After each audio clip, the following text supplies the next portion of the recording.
Please, no. Don't let him get me. Please. Ah, who are you? Don't kill me. Please, I'm so sorry. I'll give it back. Just don't kill me. Down here says, this man is surely distraught. Do find out what is wrong here, Kered. Mayhap we can help. Settle down, sir. Just settle down. No one here is going to hurt you. Tell me what your problem is. What? My problem? My problem is the horrible death replaying in my mind. I cannot concentrate. My mind. I didn't mean it. I'll give it back. You can take it from him. Here, give it back. Alright, You're gonna say, I will help thee, but what must I return? Who should I return it to? A cave. It's but a short ways east. There was a grave. I opened. Oh, well, it's good. I disturbed its lonely slumber with my foolishness. It haunts me, and I get no rest and sleep. Please, I shall go mad if it is not returned. Take this dagger to the tomb. Apparently, this guy stole a dagger from the tomb, and it's driving him a little bit crazy.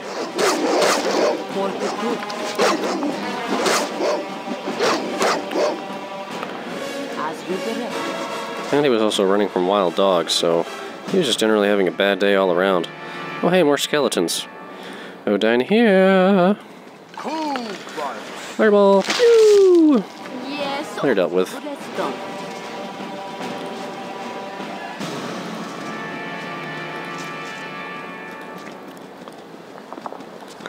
And yes, you could certainly argue that using wands of fireballs on weak opponents like this is wasteful, but I really don't care.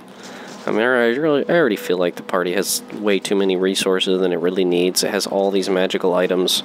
I mean, once you really start to accumulate them, it just kind of gets to the point where it's like you're trying to burn through them as quickly as you can, because there's just too many of them. There's too much. And it kind of saps the challenge out of the game to have all these magical items at your disposal. I mean, even if they are limited use, I mean, how many uses do you really need? How many hordes of monsters can you possibly run up against where you would need that much firepower? And of course, the skeletons appeared to be guarding another hole in the cliffside, so we'll have to check it out. In we go. I'm sure something horrible awaits us. Like that. A revenant. Interesting. Dagger! You have the dagger! Give it to me! Now can rest. Rest forever. Down here says, take pity on this creature, Kered. All it wants is to find its peace. Give it the dagger. You'd attack it. Alright, order it to go back to its grave. You could take a dagger and leave us alone. Dagger you're talking about exactly? Obviously know what dagger he's talking about. Kered would be reasonable. He would say, before we give you the dagger, you should give us something in return. You will not give dagger. If you not give dagger, you die. And he attacks us, of course. I mean, why wouldn't he? I mean, he wouldn't just be like, you know what, yeah, sure, I'll give you like 500 gold for that dagger. How's that sound?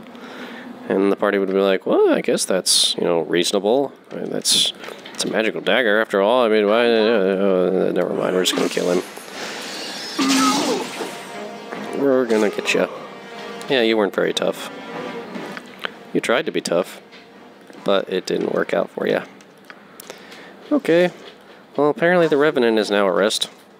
Emwyn will check for traps. Queer fellow. I don't like the way this group is turning out.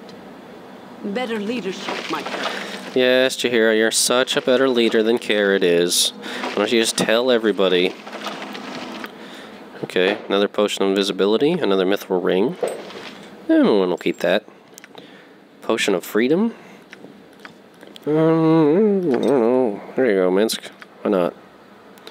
I think that's everything in here. Oh yeah, and then there's the actual dagger we received. Let's see if we can identify it. Oh, there's a dagger +2, Heart of the Golem. There are no records of this weapon's creator. Nevertheless, its existence can be traced back among thieves and murderers to before Dale Reckoning. Its blackened blade was apparently forged from the arcane metals of the Iron Golem, giving the weapon an appearance as dark as its history. It's a +2 dagger. It's actually pretty powerful. Oh, yes. Tiny Hair could use it, actually. So I think everyone already has a +2 short sword, yeah. Alright, so now she's got a +2 dagger. Very nice. Which is actually kind of ironic that you can give it to her and she wouldn't object to that, considering she's the one who thinks you should return the dagger. But, you know, that's video games for you. They don't have to make sense. I don't know, maybe Kered gave her a long-winded lecture about how spirits shouldn't worry about magical items that they can't use. And just be like, oh, you know what, yeah, you're adventurers, you're alive. Obviously, could use it to fight evil. Would make a lot more sense.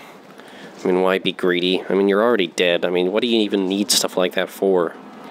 And the very notion of burying people with valuable things. I mean, really, were the Egyptians completely insane? They must have really believed that they would be alive in some sort of wacky afterlife. You know, if they were willing to put all of that gold and other valuables with them, like they think they're going to another world. I mean, come on, give us a break. You're decomposing in a crypt. All that stuff belongs into a museum. No wonder the rest of the ancient Egyptians were just like, oh yeah, to hell with them, we're just going to steal all their stuff. Guess we're not stupid. Alright, on to fireballs, because we got elven archers. Look out! And they're gone. That didn't take very long to deal with them. Okay, looks like we can't go that way. Alright, Jahira, check this out. Ooh, they actually have composite longbows. And those are actually pretty powerful bows. They're not only powerful, but they also sell for a decent sum. So, Minsk is going to take them. Yes, that is what he's going to do. And also take some arrows as well. Because it's just smart. Yes, oh omnipresent authority figure. Hello, pal. Narsilicus Harwillager Neen. What a name. Come quickly, you're just in time for my experiment. And one says good and timing is everything in the adventuring profession. What kind of experiment are you attempting? I believe I have developed a spell to empathically control any gelatinous creature and bend it to your will. Slimes, jellies, oozes, all of these things that foul the cook's cellar and the adventurer's dungeon can now be controlled and eradicated with an ease and efficacy never before seen in the history of the realms. It takes an entire hour to gain such control, but that time will be minimized with further experimentation, I'm sure. In moments, that hour will be up for a small number of mustard jellies that I have released into the nearby woods. We shall soon bear witness to the results of my endeavor. And here it says, whether I witness the follies of mages who practice in countries that place no demands on their skills, I wonder if idleness inevitably leads great minds to madness. And one says, yeah, are all mages like that? If I were one, I wouldn't work with some slime and ooze. Ugh, it's too, slimy. I'd create candy golems or something, if I wanted to be weird.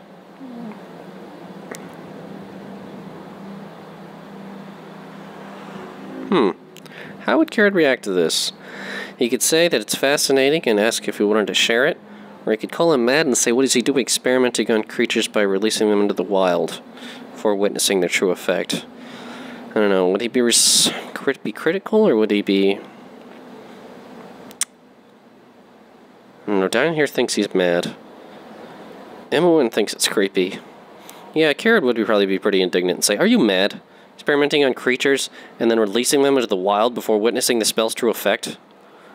He says, rest your fears. I prepared thoroughly for the casting and could not have made a single mistake unless, oh my, the wording. The wording, I got it wrong.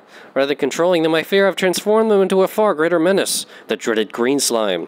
Stay and fight them if you will, but whatever you do, do not let them touch you. Oh, that's nice. Thanks. Alright, well, I guess we're just gonna have to try to blow them up with magic. While Jahira just gets bombarded with her horrible slime of death. Alright, yep. Magic it is. Hopefully they're not resistant. Fireball potion just to be thorough. And when they're not supposed to let them touch us.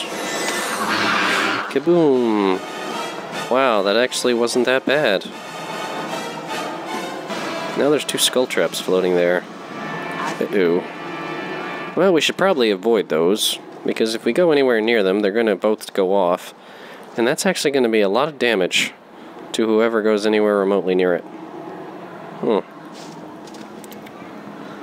Which would be bad.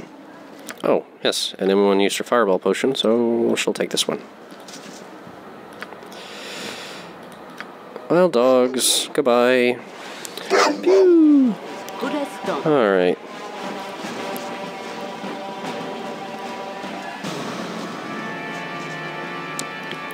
Apparently there's a way up here.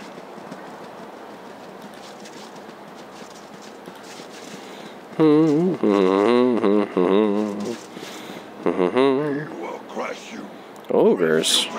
Been a long time since we've run into ogres. My blade will cut you down. Ogre berserkers, no less. Yeah, they still can hit hard. Oh boy, lots of it.